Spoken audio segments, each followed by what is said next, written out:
Hi friends, പുതിയൊരു വീഡിയോയിലേക്ക് സ്വാഗതം. ഇന്നത്തെ വീഡിയോ നമ്മൾ നോക്കുന്നത് ഒരു ട്രേഡർക്ക് വേണ്ട ക്വാളിറ്റീസ് എന്തൊക്കെയാണ് എന്നതിനെ കുറിച്ച് തന്നെയാണ്.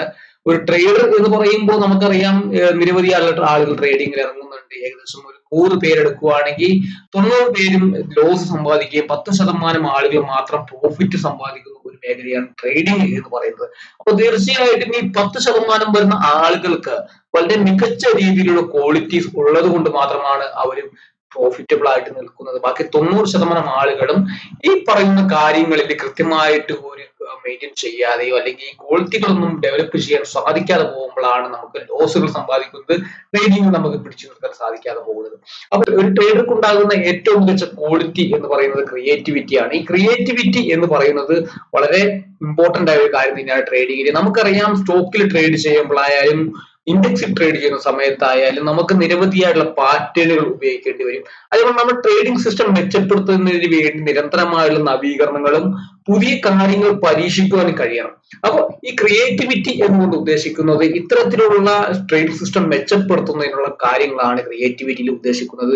നമുക്കൊരു ട്രെൻഡ് ലൈൻ കണ്ടാൽ നമുക്ക് ട്രെൻഡ് ലൈൻ ആണ് തിരിച്ചറിയാൻ സാധിക്കണം, അല്ലെങ്കിൽ എം പാറ്റേണോ ഡബ്ല്യു പാറ്റേണോ കണ്ടാൽ ഈ പാറ്റേൺ ഇങ്ങനെ വർക്ക് ചെയ്തുകൊണ്ട് സ്റ്റോക്ക് അല്ലെങ്കിൽ ഇൻഡെക്സ് ഡൗണിലേക്കോ അപ്പിലേക്കോ പോകാൻ സാധ്യതയുണ്ട് എന്ന് തിരിച്ചറിയാൻ കഴിയണം.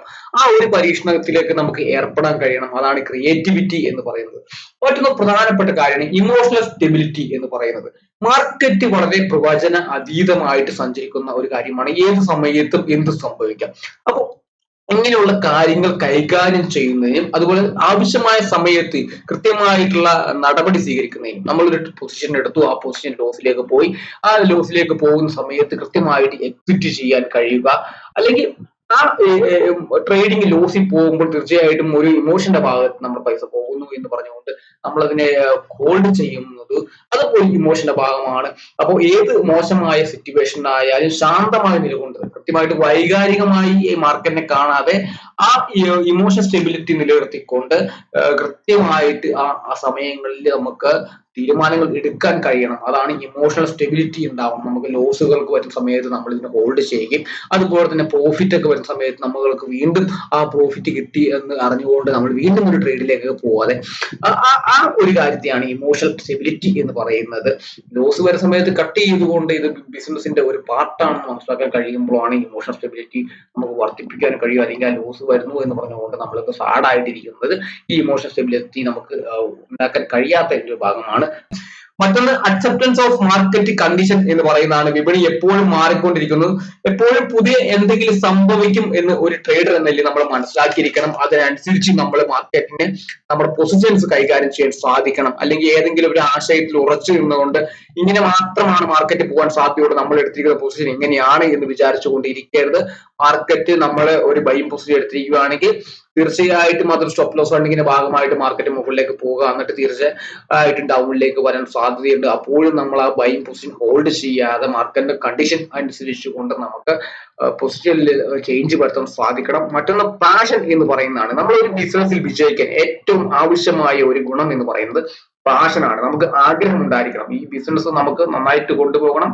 അതിനുവേണ്ടി നമ്മൾ ഏത് സമയവും പഠിച്ചുകൊണ്ടിരിക്കണം. അല്ലെങ്കിൽ ഈ ബിസിനസിന്റെ നമ്മുടെ നമ്മുടെ ജീവിതത്തിന്റെ ഒരു ഭാഗമായിട്ട് ഈ ബിസിനസിനെ മാറ്റണം എന്നുള്ളൊരു ചിന്തയാണ് പാഷൻ എന്ന് പറയുന്നത്. അല്ലാതെ ഇന്ന് മാർക്കറ്റിൽ നിന്ന് പൈസ ഉണ്ടാക്കാൻ പെട്ടെന്ന് തന്നെ വന്ന് ഇന്നൊരു ട്രേഡ് എടുത്ത് കുറച്ചു നേരം കഴിയുമ്പോൾ വീണ്ടും ട്രേഡ് എടുത്ത് അത് അങ്ങനെയല്ല. ഇതിനെ നമ്മൾ നിരന്തരമായിട്ട് പഠിച്ചുകൊണ്ടിരുന്നത് കൊണ്ട് ഈ മാർക്കറ്റിന് ഒരു പാഷന്റെ ഒരു ആഗ്രഹത്തിന്റെ പുറത്തായിട്ട് ഈ ബിസിനസ് മെച്ചപ്പെടുത്തുന്നതിനുള്ള പഠനങ്ങൾ നമുക്ക് ഉണ്ടായിരിക്കണം. അതാണ് പാഷൻ എന്ന് പറയുന്നത്.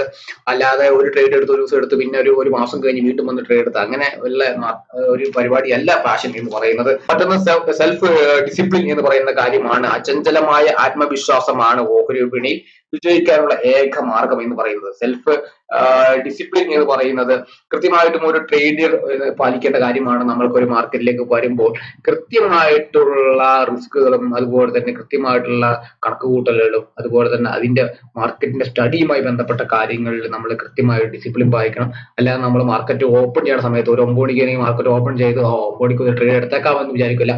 9 മണിക്ക് മാർക്കറ്റ് ഓപ്പൺ ചെയ്യണമെങ്കിൽ നമ്മൾ അതിന്റെ പ്രീ മാർക്കറ്റ് അനാലിസിസ് നടത്തിക്കൊണ്ട് ഗ്ലോബൽ മാർക്കറ്റ് അനാലിസിസ് നടത്തിക്കൊണ്ട് അല്ലെങ്കിൽ കൃത്യമായിട്ട് നമ്മുടെ ഈ മാർക്കറ്റുമായി ബന്ധപ്പെട്ട കാര്യങ്ങൾ ഒരു ഡിസിപ്ലിൻ പാലിക്കുക. നമ്മൾ ഇന്ന റിസ്ക് എടുക്കും അല്ലെങ്കിൽ ഇന്ന റിവാർഡ് നമ്മൾ കൃത്യമായിട്ട് ഉണ്ട്.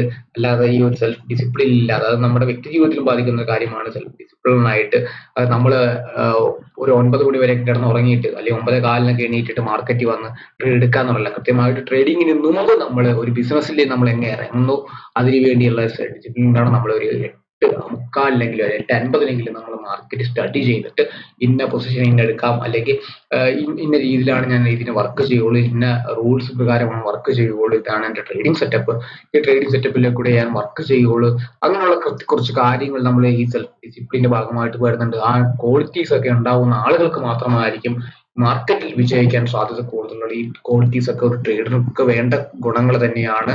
അപ്പോൾ ഇനി വരുന്ന കാര്യങ്ങൾ നമുക്ക് മറ്റു വീഡിയോയിൽ പറയാം. വീഡിയോ ഇഷ്ടമാണ് ലൈക്ക് ചെയ്യുക, നിങ്ങളുടെ സംശയങ്ങളൊക്കെ കമന്റിലൂടെ രേഖപ്പെടുത്തുക.